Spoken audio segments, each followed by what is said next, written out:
It's time to pick blueberries. And in New Jersey, we're considered the blueberry capital of the world, or at least we claim to be. But there's one problem. The birds eat all of our blueberries. That's why I grow my blueberries under these bags. And what you can see here, we used to use bird netting, but this is much better. It's a fine mesh, the water still goes through, and look at those big, beautiful blueberries. The birds are not going to get them.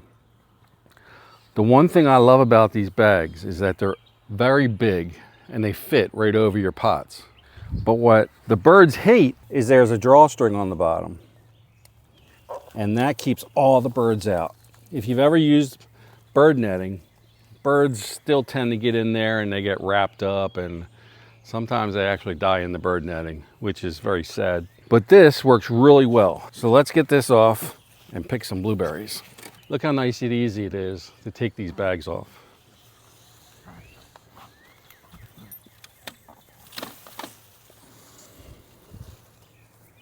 And that's it. Look at all those beautiful, beautiful blueberries. When I'm out here picking these blueberries, I just can't help myself. They're so big and delicious. There is nothing like a New Jersey blueberry. And you can have them if you grow them in pots, because it's easier to maintain the acid in the soil in a pot. So they grow beautiful, even if you don't have perfect New Jersey soil. You see, in New Jersey, we have beautiful sandy soil for our blueberries. And we take pride in our blueberries.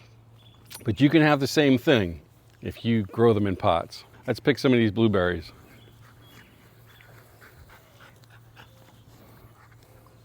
Look at how beautiful they are. I'll put a link in the description for these bags.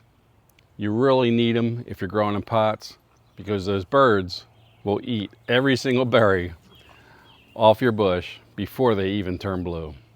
I hope you enjoyed this video and got something out of it, and we'll see you next time.